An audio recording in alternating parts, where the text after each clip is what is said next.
Good evening, everyone. Welcome to the Bessie Smith Cultural Center.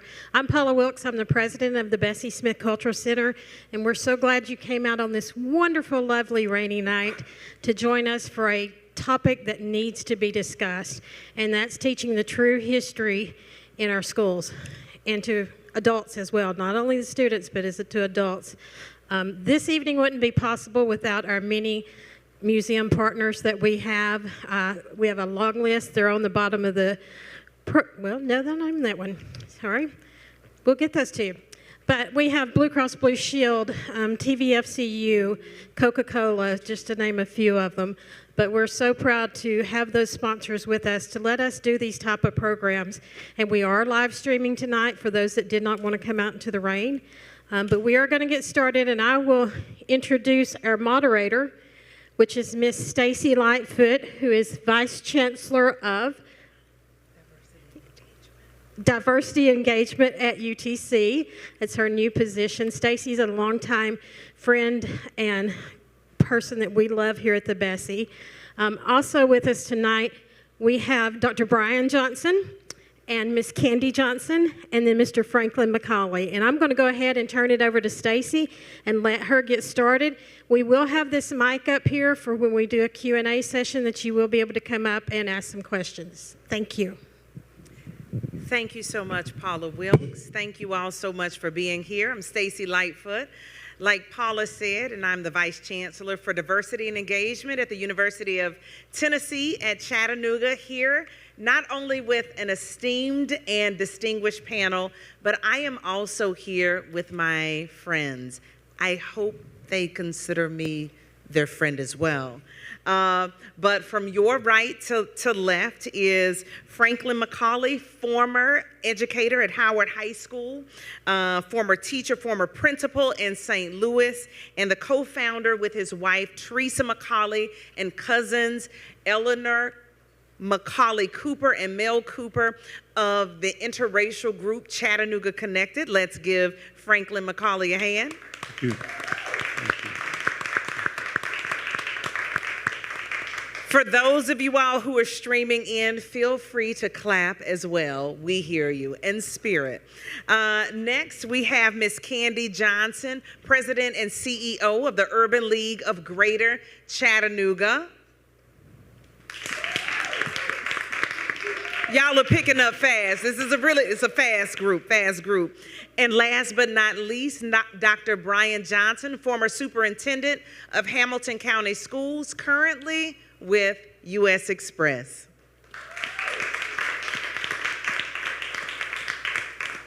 And hopefully you all boarded the right plane, on the plane to understanding the importance of teaching true history in schools. If you have boarded the wrong plane, then I'll give you an opportunity to leave now so you all can find the next plane. But tonight is going to be an enriching and an engaging conversation about why it is important for students to learn about history, and I'd be remiss if I not call out the fact that we are in the midst of Black History Month as well, founded by Carter G. Woodson. So we are excited that you have decided to spend the next hour to 90 minutes of your time here with us, and we will leave some room for you at the end to ask questions and engage with the panelists. So I'm going to start out with a softball question. And that question is to each panelist, and I want them to take a minute.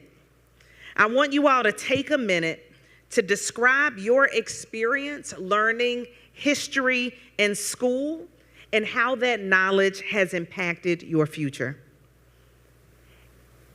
You all don't have to just jump up right now and take the question. Stacy, I'll take that question. Please do. Talk in the mic, Candy, please. Thank you. So thank you to the Bessie Smith Cultural Museum for having us here today, and thank you, Stacy, for moderating this conversation.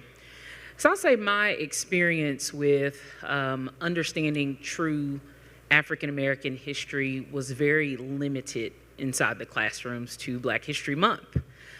So I grew up learning about Black history at church. And through my grandmother, who was a civil rights leader, she is Black history. She's deceased now. And so what the impact that had on me in the school building was really trying to understand my worth as a Black citizen, as a Black resident, because we didn't really talk a lot about the significance of the contributions that Black Americans made on a daily basis. And so it really had a negative impact, I think, in how I saw myself at a young age in comparison to my peers, who we learned about some of the success of their ancestors. And so I didn't realize that until about middle school when I started competing in like Black History Month competitions at church. And I'm like, we don't talk about this at school. So it really did have an impact on me not being able to really explore my identity, who I came from and who I could be, because we've always been inventors. We've contributed so much to American culture, which Black culture is American culture. And so that's kind of my experience. It was limited in school, what we learned during Black History Month and Martin Luther King Jr. Day. We learned about it, but I wanted my friends to learn about it as well, and so had the opportunity to invite some of them to the MLK March that my grandmother led every year as a part of the NAACP leadership role that she had, and just a martyr in the community for justice and advocacy for civil rights. So that's what my experience was. Thank you so much, Candy. Brian or Franklin, talk about your experience learning history in school and how that knowledge has impacted your future. Brian, go ahead. All right. So I think much like my beautiful wife spoke to, and you didn't say that in the introduction. I didn't, but I was waiting on you to mention that. The most important position I get to hold is that of husband to Candy Johnson. In the microphone. So, yes, thank you. So I hadn't talked to the mic in a while, and I kind of like it. So the truth is that I think much like Candy spoke to, I didn't learn, I don't recall, learning a lot about history, in particular Black history, explicitly in school. That's just a reality that I believe was there.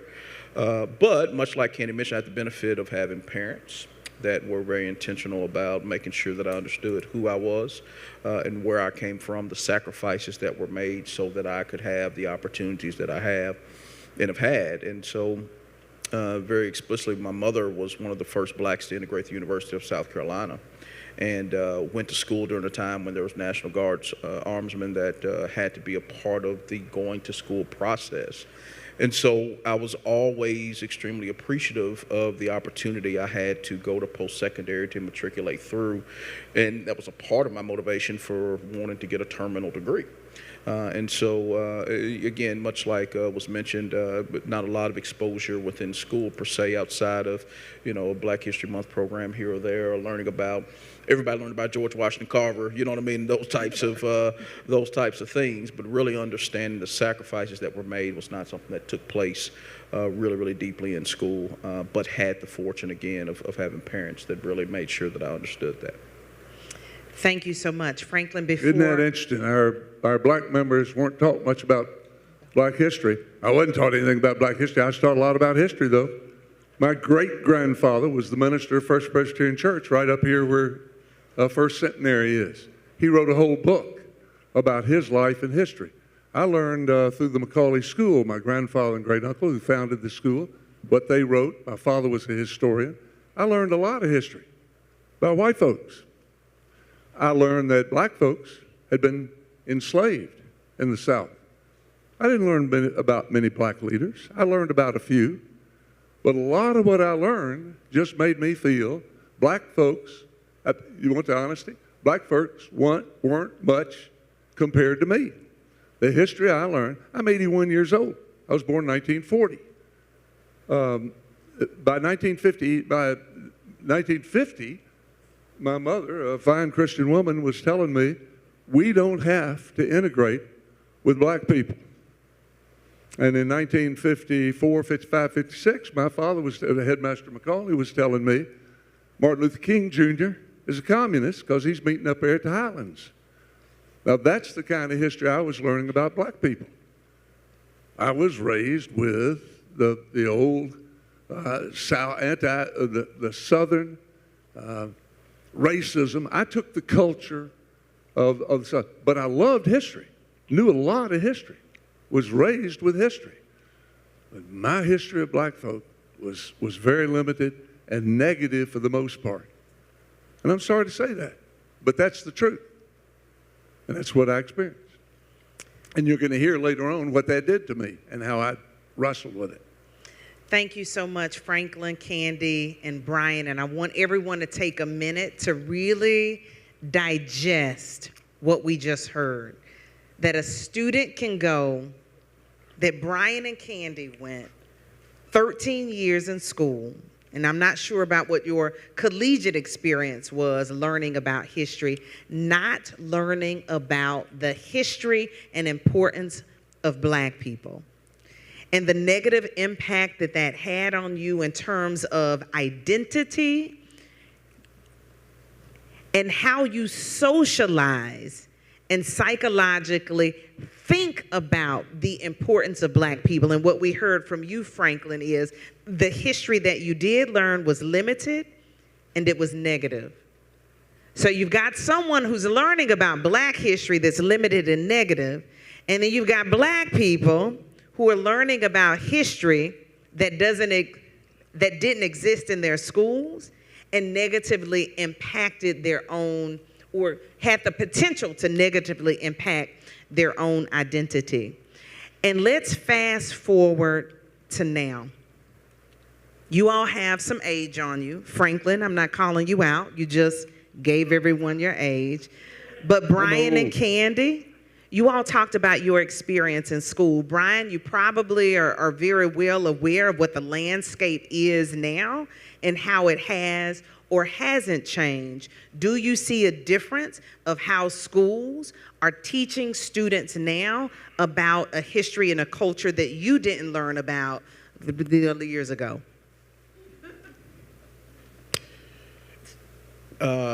So is that's for me? Okay. Well, and I ask you because you may have the most, and maybe you, Candy, because you all have a child currently in school, so you may have a better understanding and perception of what the landscape is now compared to what you experienced when you were the same age as some of the students that are coming up now in K-12.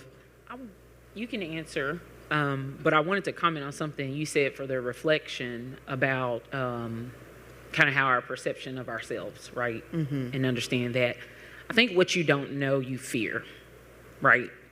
And so when you don't know the significance of the value of black people in your community, black people in your history, it starts to shape a perspective, a lot of what we see in the media, which I think that's what you're getting to, about the issues we're faced with today. Black people are some of the most resilient people because of what we went through, right? And not only did my ancestors go through slavery 400 years ago, we also have in the Jim Crow era in the 1950s and 60s, it was a repeat almost. It wasn't the same type of experience, but it was similar because we had policies, which is where Stacey was going, that were in place to say that we were equal, right?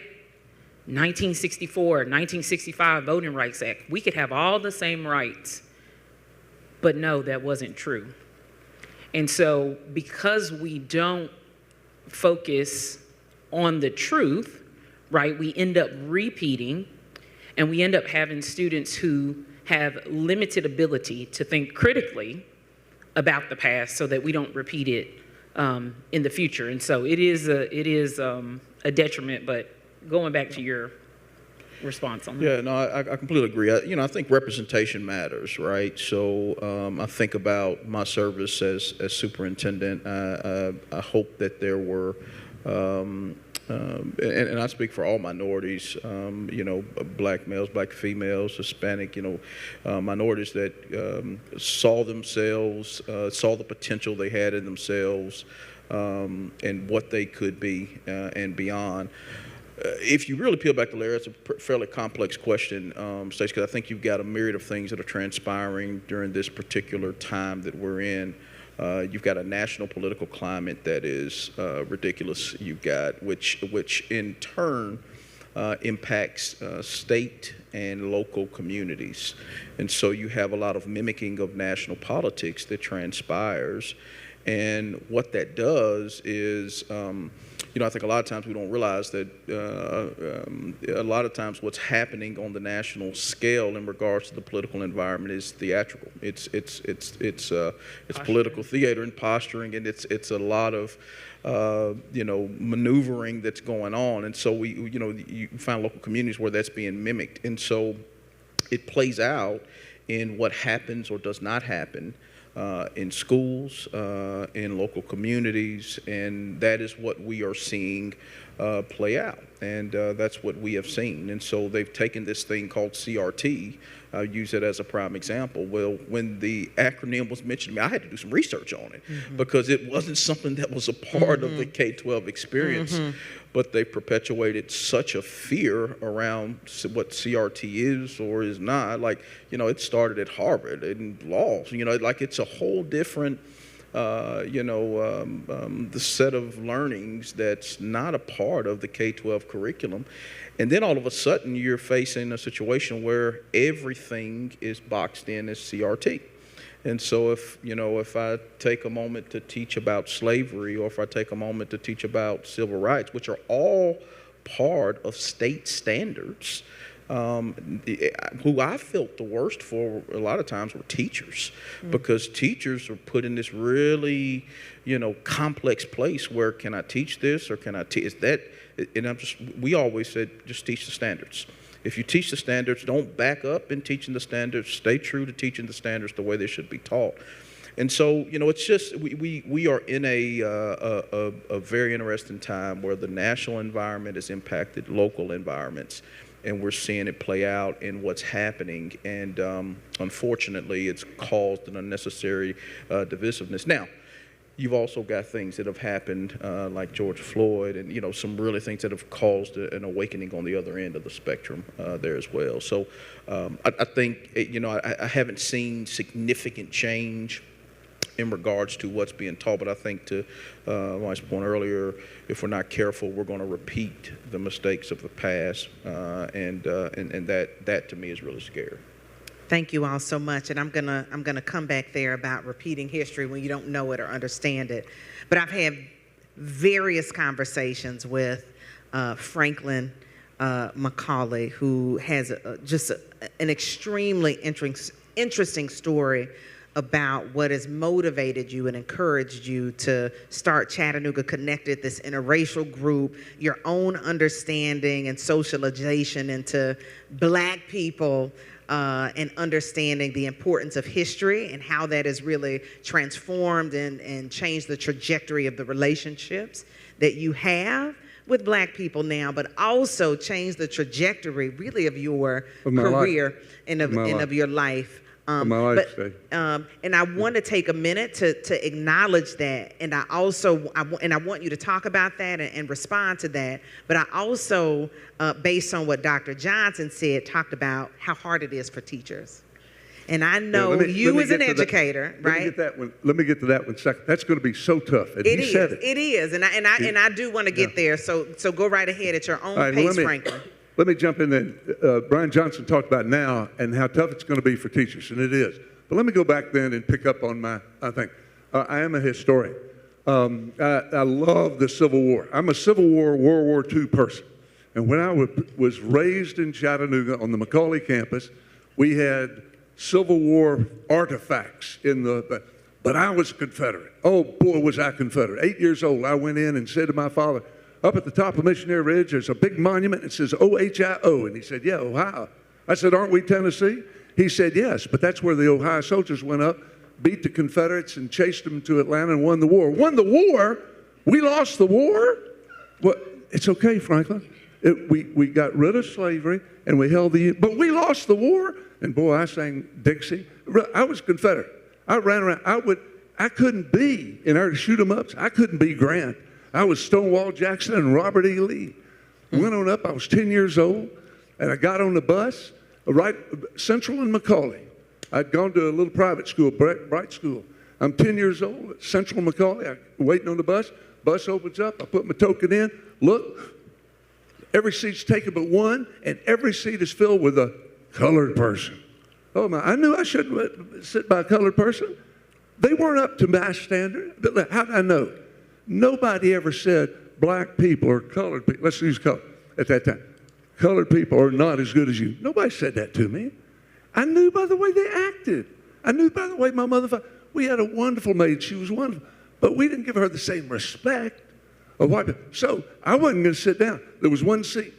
Thank goodness. This older black lady said, she could have said anything to me. She could have said nothing. She said, honey, it's okay. Sit down right. I still remember twice. Honey, it's okay. I was so glad to sit down and get out of the eyes. 11 years old, we went to the zoo over in Memphis. Dad had talked about, we were on a trip. He said, wait till you get to the Overton Park Zoo. We pulled in. He said, uh-oh, can't go. It's Thursday. I said, what do you mean can't go? He said, look at the sign. Said, Thursdays, colored only. I'd never seen a sign that said colored only, anything. And I said, what? Now, Dad didn't know I sat down by a colored person. I could go to that. He said, Frank, whites can, listen to me, Franklin. He said, we can go Sunday, Monday, Tuesday, Wednesday, Friday, Saturday. Coloreds can go today. Now, my father didn't say, isn't that a shame? My father didn't say, that's not fair. My father said, see, coloreds can go one day and we get 6. Well, if you don't get the idea that you're better than the colored people going 6 days and they can go 1, I don't know where you are. Okay, so I go through the whole thing. I'm 20 years of age and I'm still feeling it. Dad did say, don't use the N-word. That is one thing he said. Don't use the N-word. I'm at Rhodes College, Memphis. I'm a junior, 20 years of age.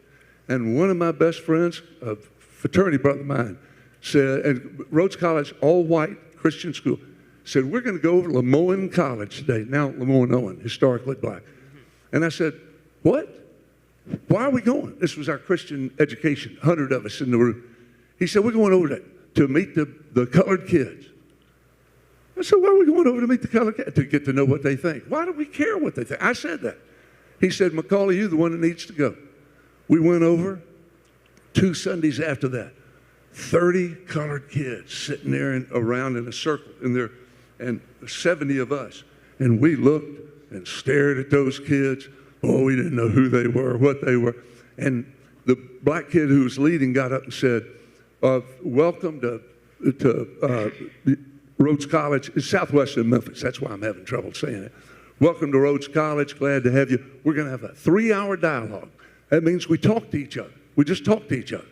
My friend got up and said the 2 rules. Be honest, be courteous. Be honest, be courteous. I said, great. Divided us up, 3 black, 7 white.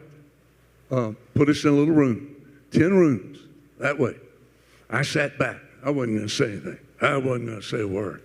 But there were 3 people. I don't remember this guy, but this girl was beautiful. My goodness, I'd never looked at the colored girl. She was absolutely beautiful. I thought I was falling in love, and I couldn't go home to say to my father, watch out, Franklin, Teresa's not here. I fall in love with a colored girl. I couldn't say that to my father. This kid, both of them were so smart. And they start talking. They start kidding with the other kids in there. And my fraternity brothers and stuff. And I listened to them, and all of a sudden I realized something. These 2 colored kids were smarter than I was. I am the son of the headmaster of Macaulay School, and these 2 colored kids are smarter than I am. You know what that made me? Mad, angry at them. So that's what happens. So I decided I'd get back at them. I'd get them. I raised my hand. Now, I am a student of World War II. And I raised my hand and I said, John, tell me why the colored troops didn't fight any better than they did. They gave up, they surrendered. Now, John could have said, Frank, that's the stupidest thing I ever heard, and you're the stupid fool. And that would have been it. It would have been over. I learned a great lesson from John. It would have been over. I never would have, and I wouldn't be here today. But he didn't say that. He said, Frank, where'd you hear that? I said, I heard that from my father. I had. My father had been told by Macaulay boys who went, Southern boys, came back, told him that. He believed it, told me, I believed everything my father said. So I said that. And then John didn't say, well, your father's stupid. He didn't say that. Listen to what he said. He said, Franklin, I don't think you and I know enough about that to discuss it intelligently at this time. He's a 19-year-old college kid who's got so much more sense than I did. And I thought, yeah. He said, well, let me ask you something. Anybody you know fought in World War II? You have any relatives fight World War II? I said, yeah. I had an uncle on a ship in Pearl Harbor when it was bombed. And the other, which is true, and the other uncle in the Philippines. He said, so did I. I said, good, great. He said, I had two uncles fight. He said, what were your uncles fighting for? I got righteously indignant. What do you think they're fighting for? Freedom, America, democracy, pursuit of happiness. He said, so were mine. I said, great. I didn't see where he's going. He said, let me ask you something else. You ever shop downtown Memphis? I said, what are you talking about? We're talking about World War II. We're not talking about shopping in down. He said, so am I if you hang with me. You ever shop at downtown Memphis? I said, yeah. He said, did you shop all day? Yeah. Did you eat lunch? Yeah. I didn't know where he was going. I was getting irritated. He said, you know what? My uncles and I, the ones who fought World War II for freedom and justice, we shop at downtown Memphis. I said, great. He said, you know where we eat lunch? I said, you don't eat with me. He said, that's right. My uncles and I, the ones that fought in World War II for freedom and justice and democracy, pursuit of happiness, we get on a bus. And we ride 2 miles out of, this is 1961, we ride 2 miles out of town to Colored Town to get lunch because none of the places we spend money for will let us eat lunch at their counters. And it hit me for the first time in my life, it hit me. It knocked me over. It brought me to a halt. I couldn't believe what I was, what? He's got two relatives that fought in World War II, like my two uncles, and they got to get on a bus, and they can't, what? And I got quiet. I was so embarrassed. I was angry. I was angry at myself. I had believed, I can't say the word, I believed trash that had been said to me. I'd been lied to. My mother and father didn't know it. My church didn't know it. I didn't know a white person in the whole South that knew this truth. I went home. I lay down in my bed in my dorm. I cried for 3 hours that I had been so stupid. After that, I wasn't working very hard. Dropped out of college, went in the Navy, came back, married my childhood sweetheart, went on up to Baltimore, finished college, taught, went to Harvard, got my master's, came back here, ready to teach at Macaulay, and I wanted black kids in the school. And I went to my father in 1968, and I said, he was headmaster, and I said, Dad, I really want to teach at Macaulay, but you got to integrate. He said, I can't integrate. Those people can't do our work. I said, Dad, don't you know some smart people? No. Well, do you know C.C. Bond, Dr. C.C. Well, he said, he's one. I said, Dad, I'm leaving. I went to Howard. 3 of the great years I ever had. Howard, I'm going to get through, Ceci. 3 of the great years I ever had. She's working. 3 of the great years I ever had. Taught some of the smartest kids I ever had. And after that experience, moved on to Chicago, St. Louis, and been working in civil rights ever since. Now, I got to tell you one more thing. In 1970, right before my wife and I went to Chicago, I heard one of the greatest pieces of information I'd heard in a long time. The downtown Chattanooga Kiwanis Club, I'd seen in the paper, was going to take its first black member. I was so excited. You see, if the Kiwanis Club, this big leadership of white men, businessmen, leaders in Chattanooga, if they took a black member, the breakthrough was going to come. And I knew the man who did it. Marion Gaston, vice president of one of the big banks. At the end of the school day that day, I rushed down to see him. He'd gone to Macaulay in the class with my father. I found him. I stuck out my hand. I said, Mr. Gaston, congratulations. He took my hand. He said, what for, son? I said, Mr. Gaston, you're the only man I know who could get those 100 white men to take that first black member. And he looked at me and he said, son, didn't you know? That was your father. Tears came out of my eyes. That's my dad. I jumped in my car while I was riding at the campus. He called my father. I got there. My father met me. My father was crying. I was crying. I still cry. We hugged. He said, Frank, I've been wrong about black people all my life. 1971, he's 61 years. He said, I've been wrong about black people all my life. Next year, the Board of Trustees and I will integrate Macaulay School. And you and your brothers and your sister and your cousin Jim, you all did it. Other things did it too. It was one of the great days of my life. And he changed, and I changed, and we continued after that. And he and my mother integrated Central Presbyterian Church after that. They changed. It can be done. But I want to go back to one thing. Remember that boy and girl? Remember how they treated me? They didn't say you're a stupid fool for believing it. They said, Franklin, I don't think that's, let me give you another way. And I don't always do that, Stacy. I don't always do that to my white friends. I sometimes come on too strong. Me coming on too strong? Can you believe it? Stacy, can I comment on something? You can absolutely Okay. comment on anything, Candy So I Johnson. love Franklin Macaulay, and I love his wife, and I love his stories. I could just sit there for hours and listen. And to understand his story is to understand his passion on these issues. And some people, oh, Franklin.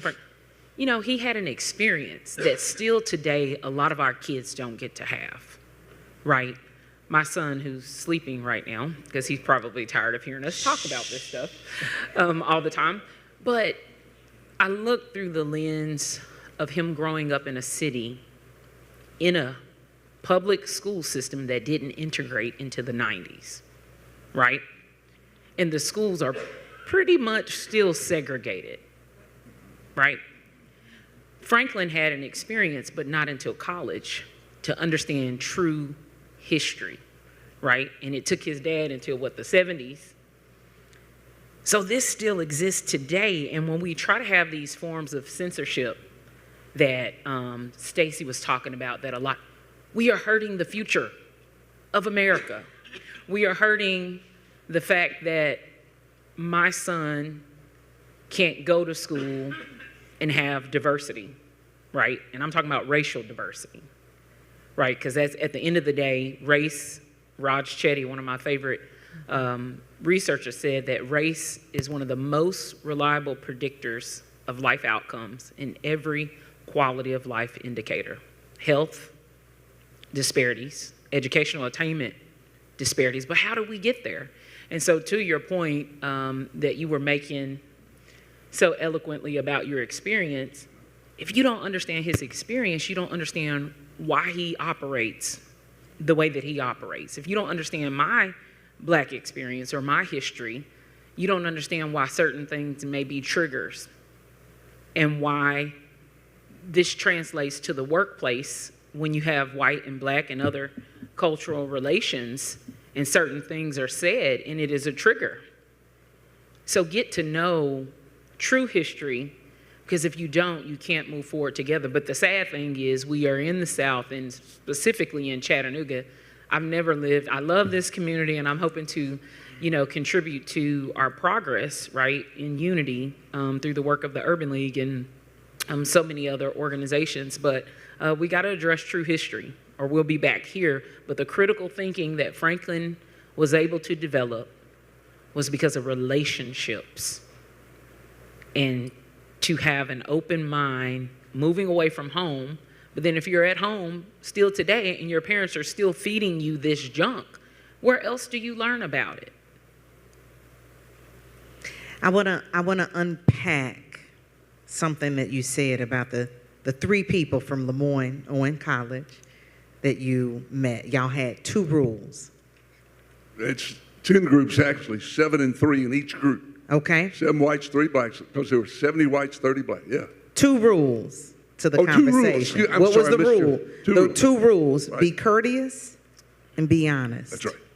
And that reminds me of Dr. Cornell West, who was a visitor at the University of Tennessee at Chattanooga at the end of January. And he came and he talked about civil discourse and what love has to do with civil discourse and what relationships have to do with civil discourse. And if you take it a little further, what trust has to do with civil discourse.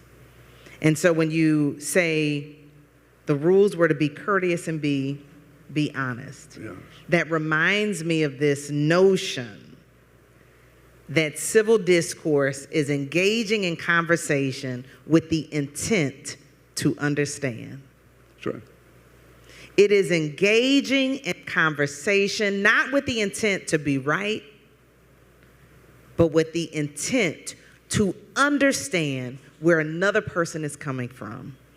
And I'm going to take it back to something that Dr. Johnson said around how it's hard for teachers and the relationship and trust that teachers have to have in a classroom to build the kind of relationships where students who are coming from different points of view can engage in civil discourse with the intent to understand each other's why, each other's person, each other's passions.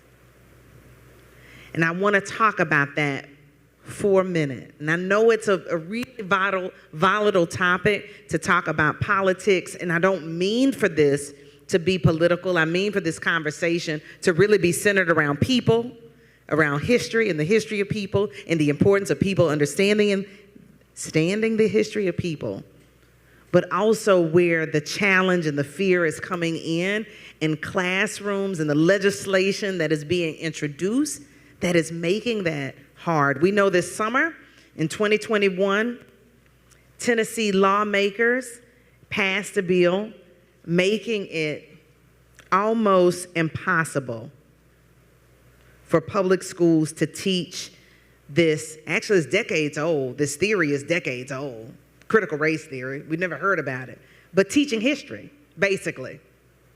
And I want to talk about that a little bit and about the current context of current legislation. There's also, where in 2021 there was a bill passed that banned Tennessee public schools from teaching critical race theory. There's also a bill, 2670, sponsored by House Speaker Cameron Sexton, that will put public institutions at a legal risk for mandating diversity-related trainings, concepts, and it's called Divisive Concept Bill. I'm not telling you what my opinion is about it, but I do want you to know there is a current bill now that is being introduced, 2670, by House Speaker Cameron Sexton, called the Divisive Concept Bill, that I want you all to go look up and research yourself. And it will enable students, faculty, and staff who disagree with the view that, example, white race should feel bad for oppressing black people, divisive concepts based on gender, race, sex, that entity is inferior or superior to another. So you can't even introduce this idea that divides or challenges people thinking around what it means to have privilege. Stacey, I don't think I would be allowed to. I used to tell that story in schools all the time. High schools.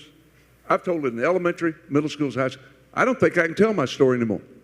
I can't tell that I felt bad because I was racist. I was racist. I was a racist kid, taught in the culture. I don't think I can tell that story anymore.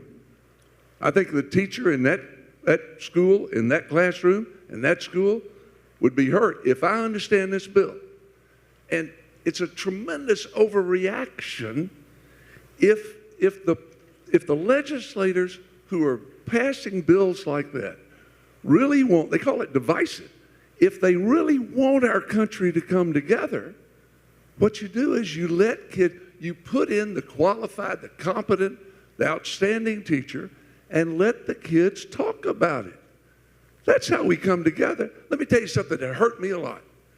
My wife and I, we were away for 41 years. I had a fellowship in Chicago.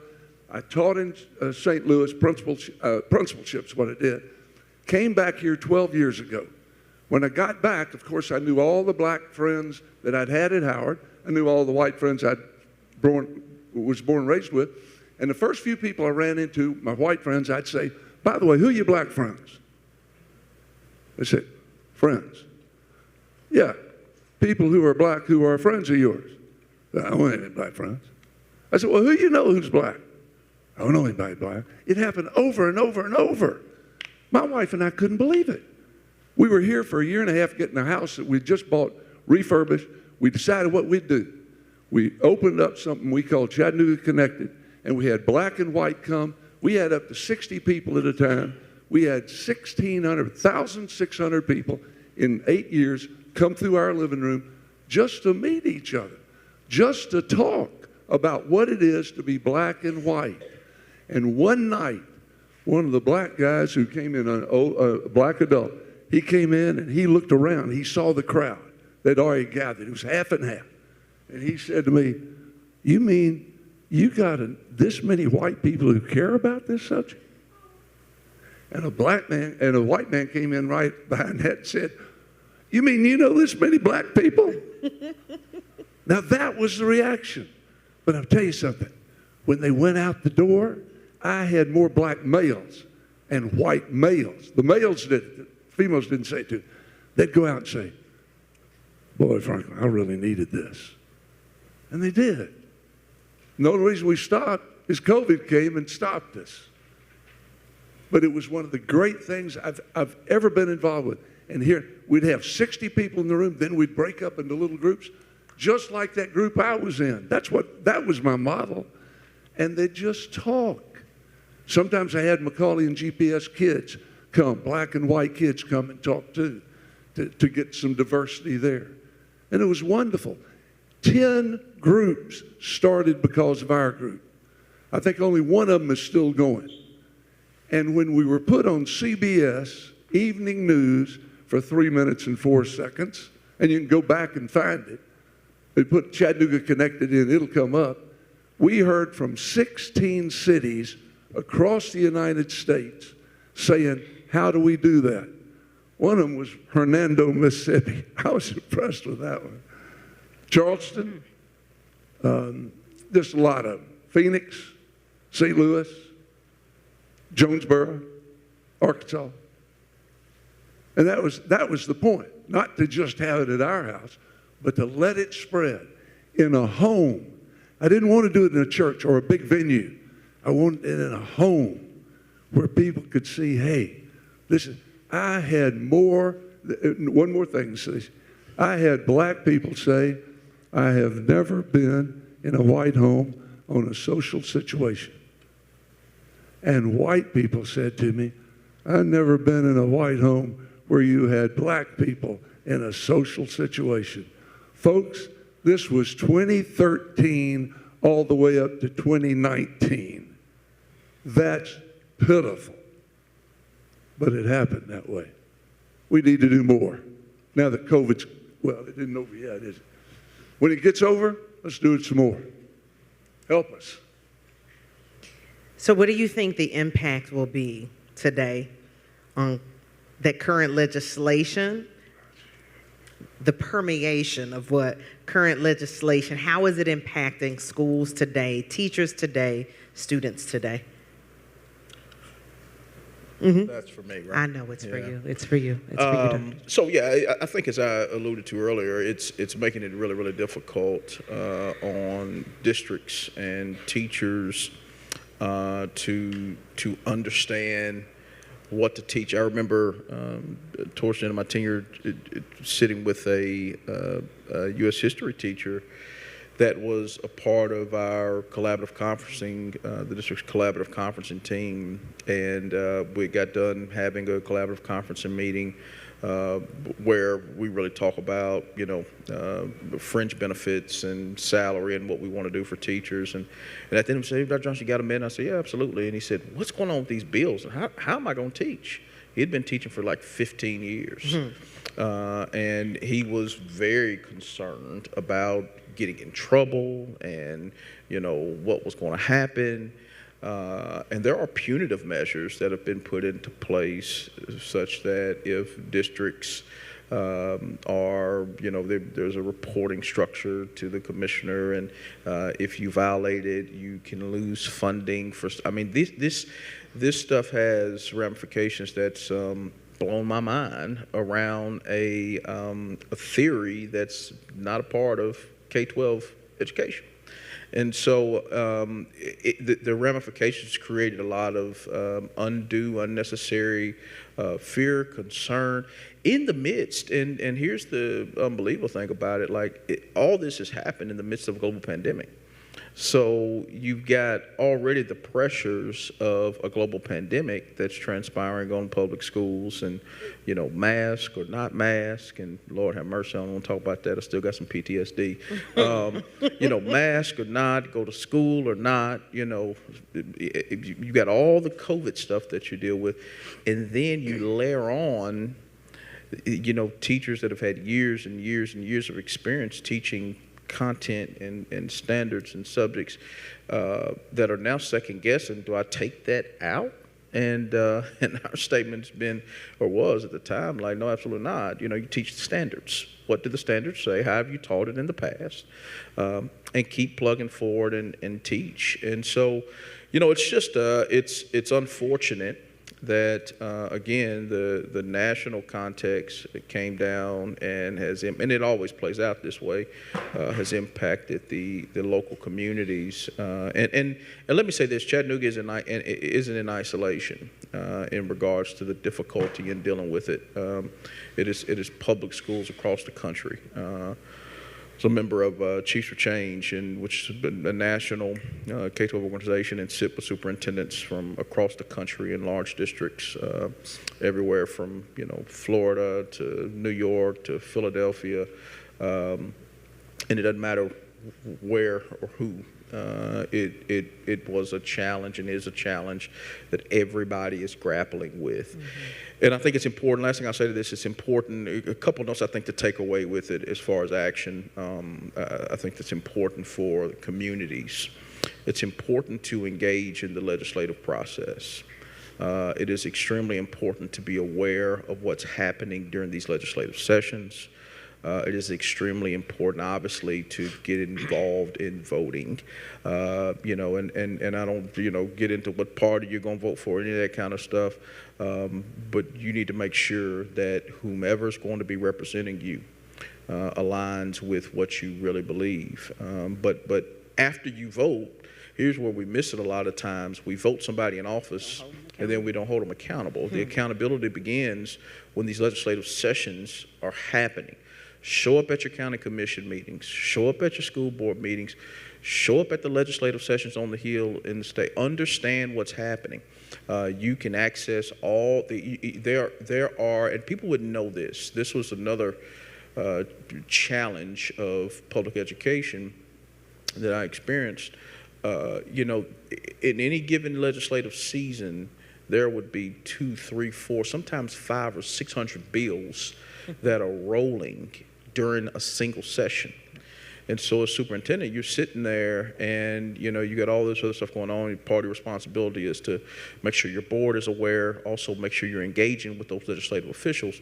And so you're trying to take in all of the nuances of these legislative bills that are passed out of the House or being proposed out of the House and out of the Senate. Some of them are out there. Some of them are way out there. And then they do this thing where they have what's called caption bills. And caption bills, they don't put all the language. They don't put all the language in there. It's just a placeholder. And then you think that session's rolling and you're in good shape. Okay, I've said my piece on that bill, and I got this legislator understanding what's going on here, and that legislator there. And then before you know it, it'll pop a bill on you that's a caption bill, and it has major ramifications. And then you're back in that cycle all over again of trying to advocate and understand what's going on. So they're on the Hill right now. They are in session. This is the season to understand what's happening legislatively and reach out to your respective representative if there's something that they're sponsoring, supporting, speaking to, and just make sure you understand the process. And I didn't understand the process as deep until I got, into kind of moving, I guess, I won't say it's not up, but moving throughout district work, kind of matriculating in district work and understanding the complexity of legislation and what happens during those legislative sessions. It's really, really important to be keenly aware and to understand it. And a plug for the Urban League. If you would like to join us in March, just contact my office. We are taking a group of parents or any individuals who are interested for a day on the Hill and teaching some advocacy strategies, because that's a big part of who we are as a civil rights organization, to help African Americans and other disadvantaged persons to achieve that economic self-reliance, parity, and power. So join us for our day on the Hill, and we'll equip you with some tools, the facts, the information, and of course, you'll bring your own thoughts and views to that. Since you started down that path, Candy, of what the Urban League of Greater Chattanooga is doing, I would love for you to take a minute to talk a little bit more about what your vision is for the Urban League and how the current state of where we are has impacted where you think you can go with education or some of your economic and workforce development initiatives. So just talk a little bit about what you all are doing to impact and empower the community. Yeah, so I think she's trying to get a teaser for a report that will launch February the 23rd. We'll be putting out our first ever State of Black Chattanooga. It will include some Hamilton County data as well, the most recently available ACS, census data, and we're gonna look at these disparities, and they are stark. We're gonna look at them in every area, such as education, economics, jobs, healthcare, civic engagement, and a lot of the things that we talked about today. And so many may not know, but the Urban League, the National Urban League, was founded post-slavery, right? When in the early 1900s, so 1910, when Black residents in the South were looking for economic opportunity and migrating to the North. So the National Urban League movement has always had a vision to enable African Americans towards this social, racial, and economic equity. We used to use the language, and we still do, equality, right? That's the same, right? And if race was not an indicator of what your outcomes will be in life, then we wouldn't have had to kind of shift gears and focus on equity, right? Because it's easy to say, well, we have a policy that ensures that everybody has equal access to getting a home mortgage. Check back with us on the 23rd. You're going to see those stats here for Chattanooga. They're already available nationwide on the denial rates. Home ownership, that's not the only path to wealth building, but it is one path, along with educational attainment. And so our organization is an affiliate of over 90 urban leagues across the U.S. And we all have similar focus, again, on people of color. We don't turn people away. I mean, we're doing taxes right now as a part of our financial empowerment. Free taxes, don't call, no. Phones ringing off the hook for over 10,000 residents. And I'm talking about rural whites, urban blacks, all people. So we don't turn people away. We are an inclusive organization, but our focus every day we wake up and think about how can we improve the lives of Black families and other disadvantaged individuals within this community. And so we do that through 3 empowerment centers. And this is the programmatic. Most people don't really know the depth and breadth of what we have to offer because they think of us as more a social service agency, right? Giving out free shoes and backpacks in the summertime. We have an after-school program in 4, I think we might have moved to 5 urban schools in Chattanooga, ensuring that students who are behind academically in math and reading have that support after school at their school at no cost. We're in Woodmore, Orchard Knob, Barger, Howard Connect Middle School. We worked with CGLA last semester, and we have education, again, is one of our big pillars. And then we've also got workforce development. So we've got a job fair that's focused on industries that are experiencing growth post-pandemic, right? Because we know a lot of the Black workers in Chattanooga worked in lower wage jobs, right? The restaurant and hospitality. So we're focused on next Friday, we have a hiring fair, not a job fair, at the Urban League, 730 East MLK, for banking and insurance industry. And then our most recent thing we've done around racial reckoning and understanding. I wish this event was yesterday because I could have had you participate today, but we'll have another one. We've trained over 200 residents in Chattanooga this past year on racial equity. What is racial equity? Understanding the creation of race from colonization to today. And so that's in partnership with the Racial Equity Institute. You can look them up online. It is not a diversity training that's going to shove something down your throat to say white people are bad. It's about the facts. It's about the history that we're talking about. So we just had one today. We'll have another one in March. And through local foundation support, we're being able to offer that at no cost. And so we have so many things from leadership development. We have an executive leadership development initiative to train women of all races, because women are marginalized as well, and people of color to function successfully in an executive role. So where are all your C-suite leaders of color and women in Chattanooga? We've been doing that since 2015 and have a 65% success rate of those who have graduated from our fellowship and moved into higher levels of leadership. We've got a lot going on. And so I won't share everything, but you can visit us at ulchat.net. Website's a little under construction. I've been in the role for a year and 1 month.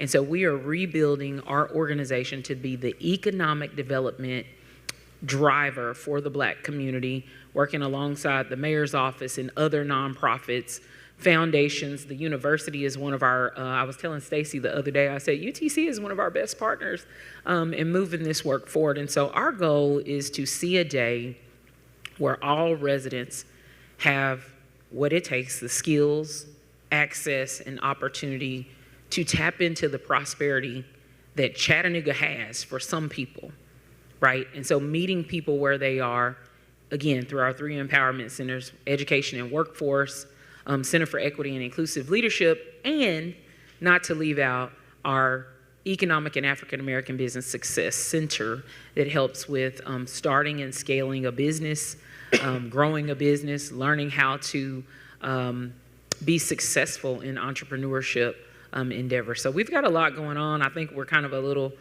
quiet as kept, one of the best kept secrets, but it's not going to be a secret for long. So we're moving up, and we invite you all to join in and help us to create a Chattanooga that will be equitable for all and inclusive so that we can retain the diverse talent and the diverse residents who make this community so great.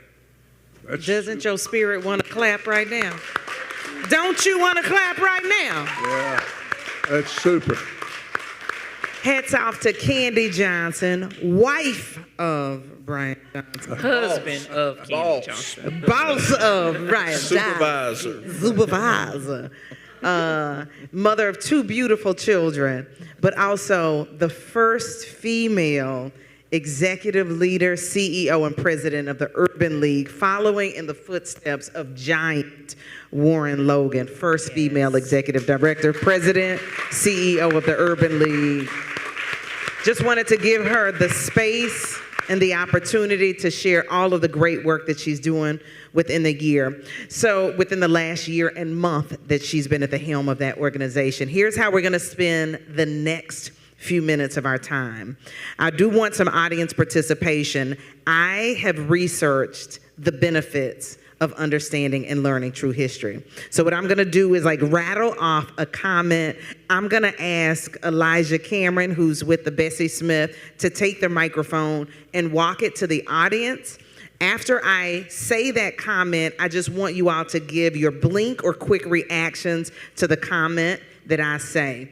Panelists, feel free to chime in, but this is just an opportunity for audience to chime in. Next, I want to talk about solutions. Dr. Johnson already started down that path of solutions and holding political office and holding people accountable. I see Brian Bush in the room, who's running for city court judge. That's it. Let's give it up. New vision for Chattanooga. So we talked about political office. So we're going to have audience participation. Then we're going to talk about solutions. And next we're going to have a Q&A. So feel free for questions to come from this audience. Does everybody understand that? The next few minutes, 3 things: audience participation, response to comments, talk about solutions, and then some Q&A. You ready?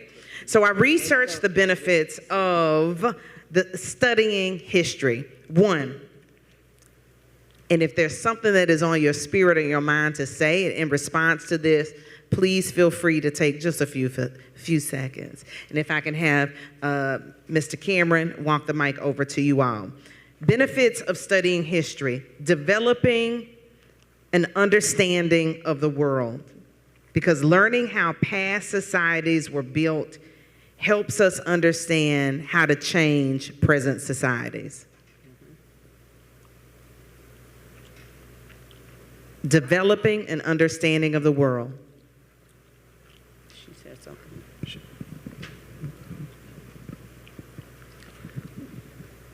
Good evening. I'm Sandy Smith. I'm also running for office. I'm running for school board in District Way to 8. go! There you go. I just found out today I'm highly qualified and validated, which Highly is always good qualified. to know that from someone else.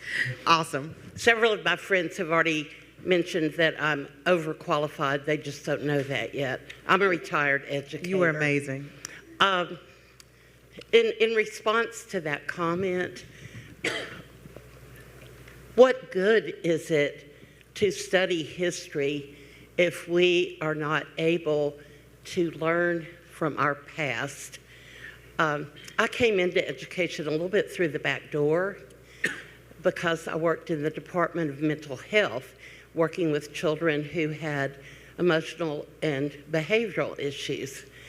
And, you know, one of the things that I always held is the definition of crazy is doing the same thing over and over and over again, expecting different results.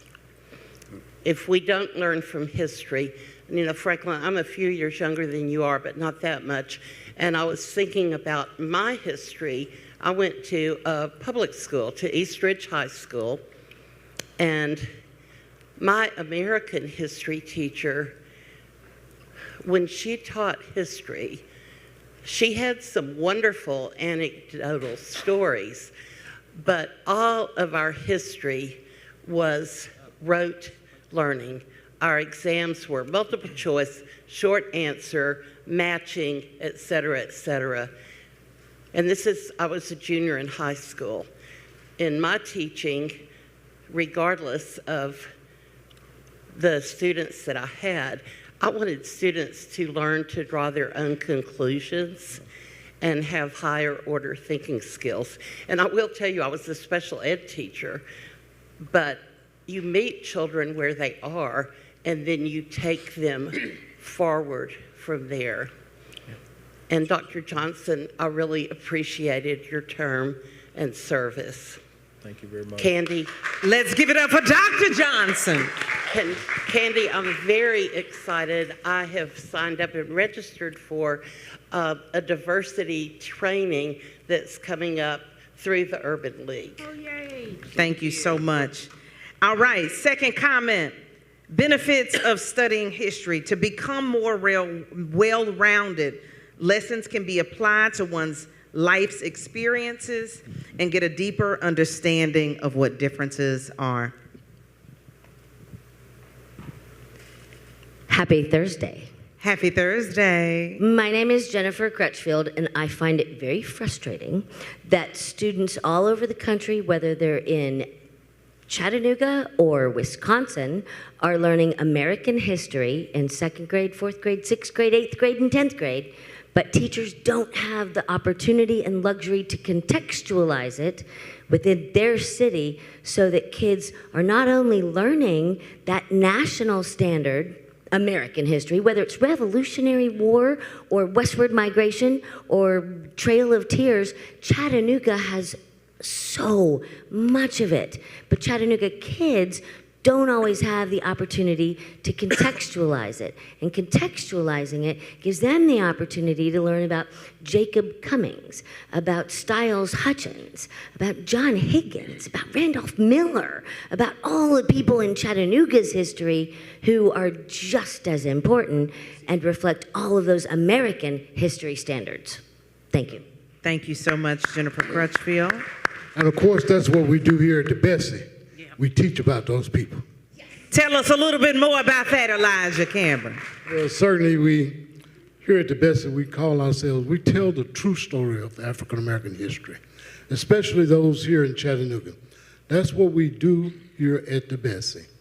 We talk about those people who have come before us, those people who helped grow Chattanooga and contributed significantly to the growth of Chattanooga. African Americans that did all that work. Okay, I didn't mean to get off. No, thank you so much. You still have the mic. All right. Benefits of understanding and learning history is to understand one's own identity. Historical stories serve to inspire individuals to greatness. I know Candy mentioned this before about what not learning history did to her own identity. So I'll give you all a few seconds to kind of conceptualize that. Understanding one's own identity. And Stacy, if we could, if you have a question, if you would come to the middle. We are streaming this live, and he's able to capture you if you're standing here. You want the middle. All right. Go right ahead to the middle. Come. If you could stand in the middle for the camera, please. Stand in the middle and turn around at the camera. That'd be nice. Elijah, you're going to have to go over there. So this is. You do have to be in the microphone, though. You may not want to be on camera, but talk at the microphone so everybody can hear you. Okay, so. Thank you so much. Okay, so I'm a librarian in Chattanooga here. And so, Oh, got it. So, Oh, bless you. learning one's own identity. So, my school is on 8th Street. So most of my students, are out there. It's not funny, but it is. Well, She put them on. She can't. See? No, that's fine. Gotcha. Elijah, take the microphone from her. And then she's just talking to us, those of y'all streaming. This is just for us in here.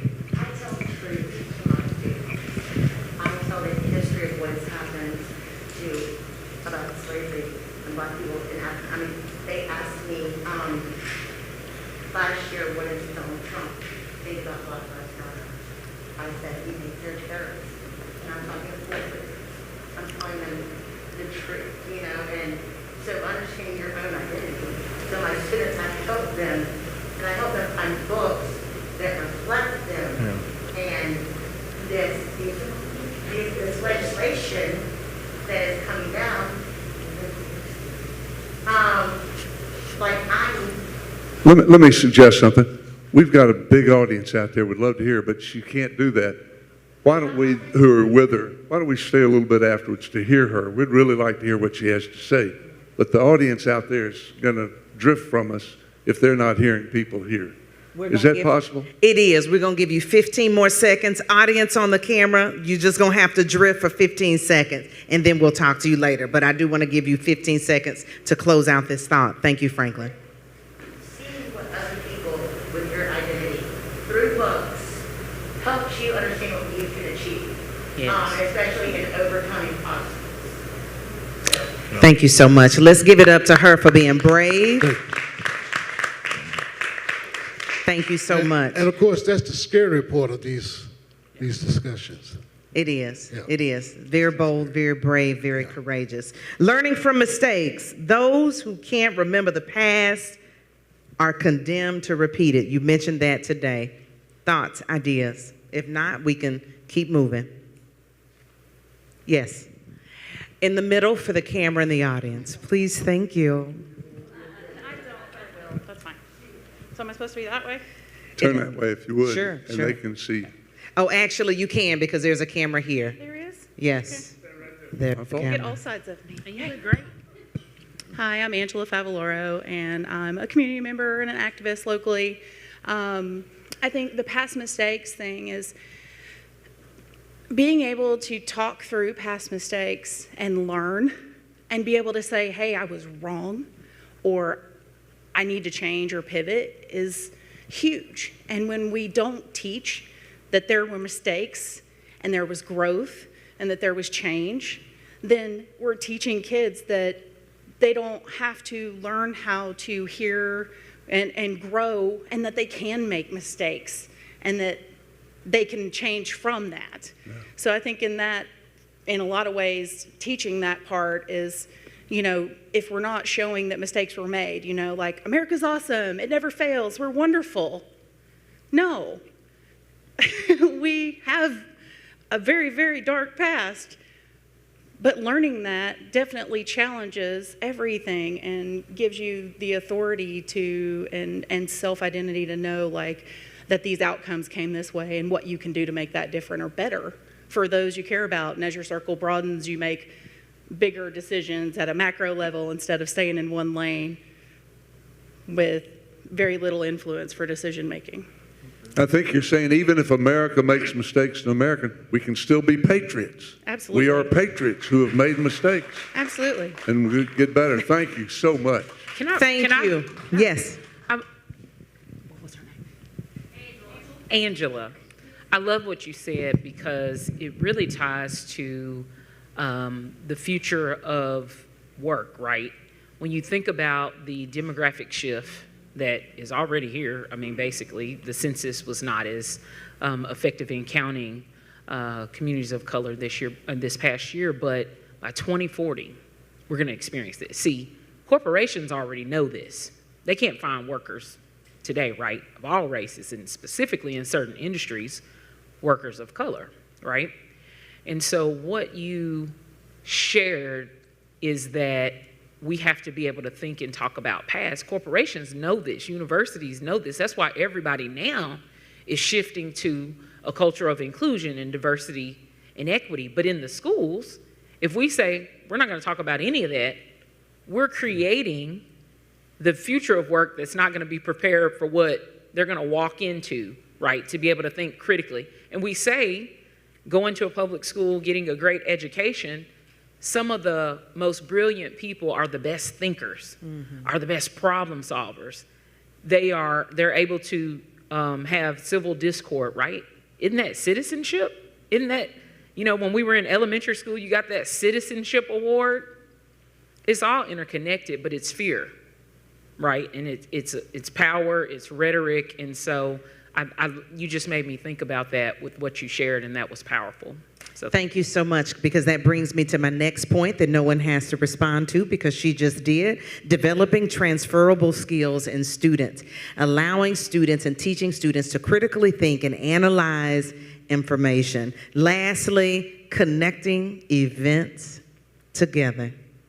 Connecting events together, because when studying seismic culture shifts in country, we're able to connect the importance of one event and how it has contributed and impacted the next event. I'll leave that for any comments before we get into solutions. Connecting events together. Yes. I would like to thank the Bessie Smith people, because these are connecting events. This is one of the places where I come and I feel like I'm with my community. I'm with my people who think the same way and want things done right. And of course, Bessie has sponsored or been involved in sponsoring the big concerts on the lawn that brought in blacks, whites, Hispanics, the whole community. I'm with you. Events, great. Linda, tell them how old you are. Tell them how old you are.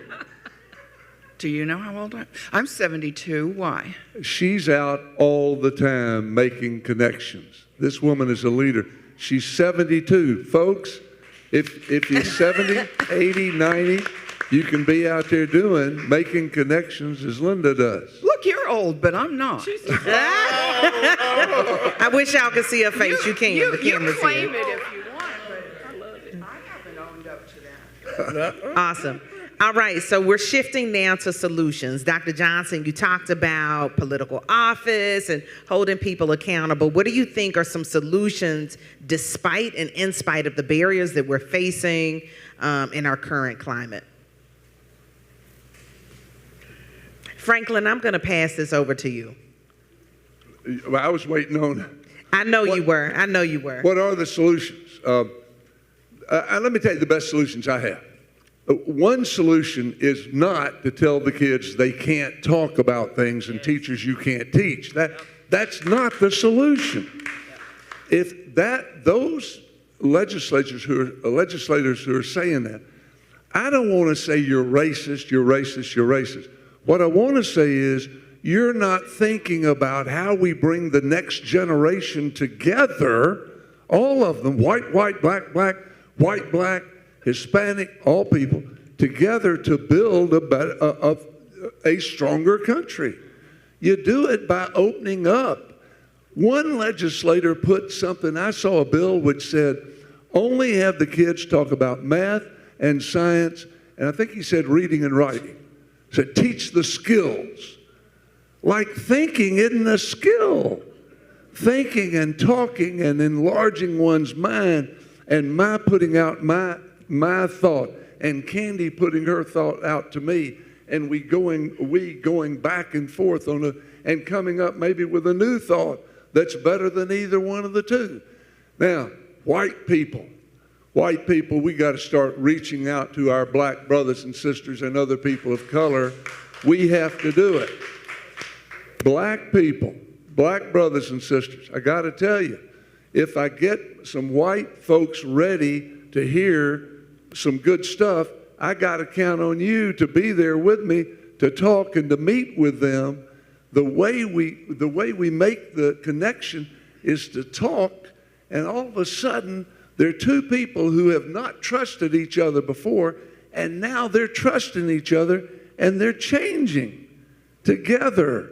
It can't be done alone. I can't change all the white people. And black people, you can't change all the black people to what you want to listen to the white. We got to do it together, and people have to reach out. Let me tell you what, I sometimes turn people off. Yeah, I know it. I'll be in a group. It's a group of some people I don't know, and somebody who knows me will say, Frank, what are you and Teresa doing now? And I'll say, we're trying to bring black and white people together. And I look around at the faces, and I can tell some of the white people I've turned off. Hey, I got to tell them, though. I got to tell them that's important, and we need to do it.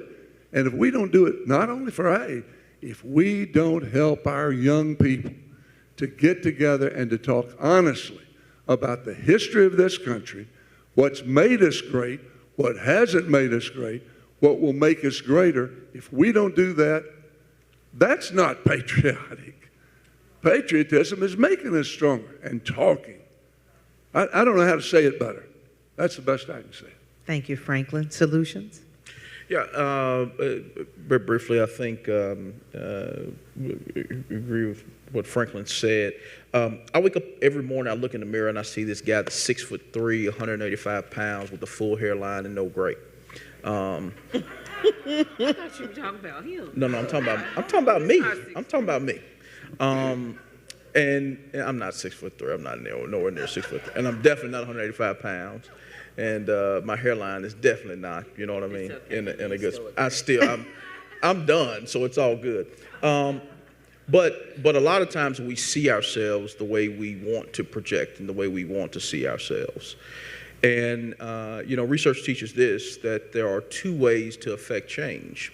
One way is trying to create this vision of a brighter reality. And we used to teach school leaders this in balanced leadership, McRail. And, it's great to draw this picture of, everything can be great. And, once we all get together and we're holding hands and we're loving but that hadn't moved us for a whole bunch of years. Mm-hmm. So you've got to create some dissatisfaction. How do you create dissatisfaction? You got to show the numbers.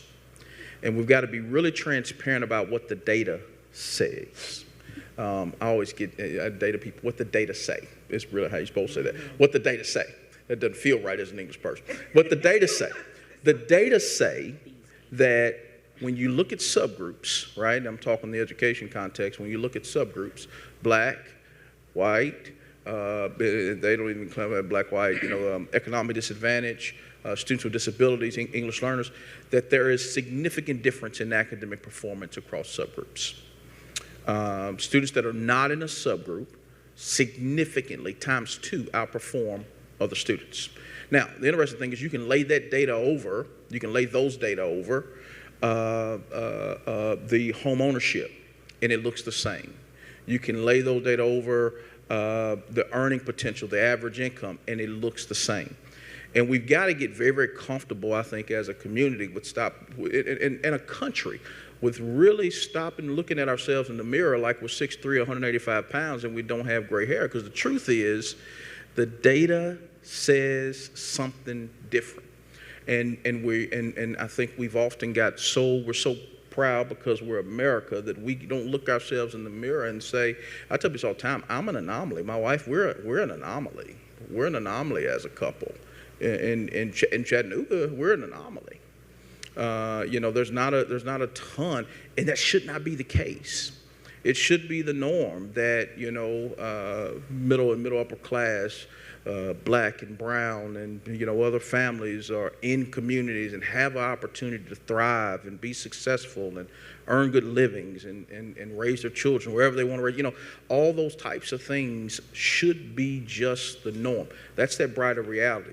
We got to create some more dissatisfaction. We got to be very transparent about the numbers, very transparent about what the numbers say, and hopefully create and affect some change. The last thing I'll say really, really briefly is the understanding the political process, not politics, but understanding that, if I could go back and situate anything, understanding that political process, what's happening, legislation is being drawn all around you that will impact you next year. It will impact me next year. And if there is a lack of awareness about what's transpiring, then we will absolutely miss the boat. So I think it's really, really important to understand what's happening legislatively across the state, across the country, and in our local community, because it will have adverse impact. Thank you so much. Again, giving credit to Brian Bush as well as Sandy Smith for running for office. Thank you. You too? But tell us your name so I can say it. School Board, Jill Black, in the new District 11. Thank you all so much. 3 people in the audience today running for office. Thank you for being an inspiration. I appreciate it. All right, Candy, passing it on to you, and then we're going to open it up for questions. We just have a few more minutes left. Thank you. I think it's not complex, right? Of solution, you think of all these things that reports have shared. You have to do the work. You have to be willing to do the work, and part of that is self-work. Right? Stacy or someone in the audience may have mentioned it earlier. You got to seek to understand and then be understood. Don't think that you're going to come in and undo 400 years plus, right, of what we've been dealing with. Don't be the savior, right? Be willing to do the small things that it takes. That could be speaking up. That could be showing up to a meeting to talk about why things should be different, or to Brian's point, talk about the data, right? So be willing to do the work, and that starts with self. The Urban League's job is not to change your hearts and minds. That's God's job, right? I can't really do much about that, but I can provide you the data. I can provide you the information.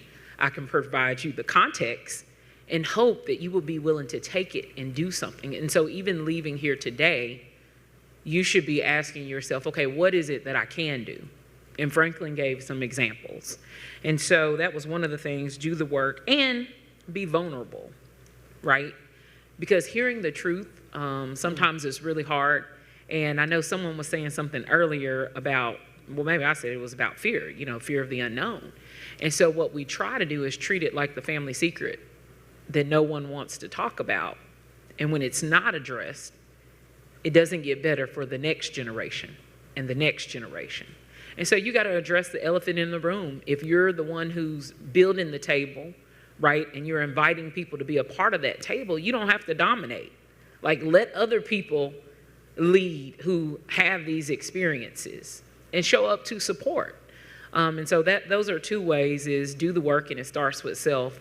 Don't try to be the savior. You're not going to solve all those problems. It's not a silver bullet that's going to help undo all of this, but be willing to be vulnerable as well and show up and vote. That's one of probably the 3rd point I would make. Activate your right to engage, to work towards creating a better Chattanooga for all people, not just your household, but for the people who are marginalized and don't have as much access or opportunity as some do in this community. So that's what I was. Thank you all so much. Stacy, I'm going to add something. You got it, Franklin. 10 years ago, the poverty puzzle came out. Oh, yes. It was in the newspaper. Yep. And if you went through 4 or 5 issues of the Chattanooga Times Free Press, you read the poverty puzzle. It was a great study commissioned by the Times Free Press. And it was a great study because it told the truth. There were some terrible facts in there about economics, the disparity, and so on. My wife and I took that down to the printer, got many copies printed out, and took it to our white friends whom we didn't think were going to read it. We want them to know. I'm already planning to take more copies of whatever it is the Urban League's going to put out and give to some white friends whom I don't think are going to read that thing and who need to. We've got to make change. And we're the ones to set the way to do it, I think. Thank you so much. Franklin McCauley, former educator, former principal, Chattanooga, Chicago, St. Louis. Let's give it up for community leader, Chattanooga Connected. Let's give it up for Candy Johnson, CEO, president of the Urban League, first female executive of that organization. Brian Johnson with U.S. Express and former superintendent of Hamilton County Schools. Let's give it up for these three panelists. Let's give it up for Stacy, I appreciate you. Amazing moderator. And I'm gonna apologize. What's up? We got a student in the audience. I want to apologize. I thought we were going to have time for questions, but the conversation up here was so robust. We will stay after for just a few minutes for any questions that you may have. I'm going to pass it over to Eli Cameron now, who's with the Bessie Smith Cultural Center, to close us out. Thank you all so much for tuning in. And again, thank you to this esteemed panel of experts and leaders and passionate folks for sharing their vision, their ideas, their insight on the importance of learning history for today's generation. Thank you. Thank you, Stacey. Will you give yourselves a hand, please? Please. Thank you all for being here. And certainly thank the listening audience or the viewing audience out in radio land, technology land, wherever you are. Thank you for being here. Certainly want to thank you all, the panelists, for being here. And this has been so great. You know, I knew Franklin would be, knew the Johnsons would be. Stacy, what can I say? Stacy, you're right. Hey, what can I say? Thank you so much. One of the things I'd like to make mention of is this is a third installment of our Black History programs here at the Bessie. We have one more. Next week, we will be having the Black elected officials here, and that will start at 5:30. We would like for you all to come back and join us, bring some questions to ask our elected officials about what they're trying to do to help the city grow better and to bring about change in this particular city. One of the things I like to say during the Black History Month is that my favorite quote for Black History Month, I got it from James Baldwin, and he said, nothing can change until we face it. Nothing can change until we face it. And I like to use that quote. You know, everything we face won't change, but nothing can be changed until we face it. And that's what we have to do. And you guys brought that out. And we really thank you. We thank you for being here. Hope that you would come visit us at the Bessie. We have our first phase of our museum completed. That's the history part. We're working on our second phase, which is the entertainers and those people who come from Chattanooga to go on to greater heights in the entertainment world, whether it was in music, theater, whatever the case may be. We're working on that, and we hope to have that completed in April, in time for our festival out on the lawn, April the 9th and 10th. On the 9th, we will have an R&B concert, so you can come out, bring your lawn chairs, your blankets. We have food vendors and all that good stuff going on. We will even have beverage refreshments. And then on Sunday, we will have Gospel Fest. You can come on Saturday and sin and come on Sunday and get saved, okay? All right, so we look out. We're looking forward to having these concerts, and we're looking forward to having all of you out on our lawns. Be safe as you go home in the rain, and thank you, and thank you once again. Thank you, panelists. Thank you so much.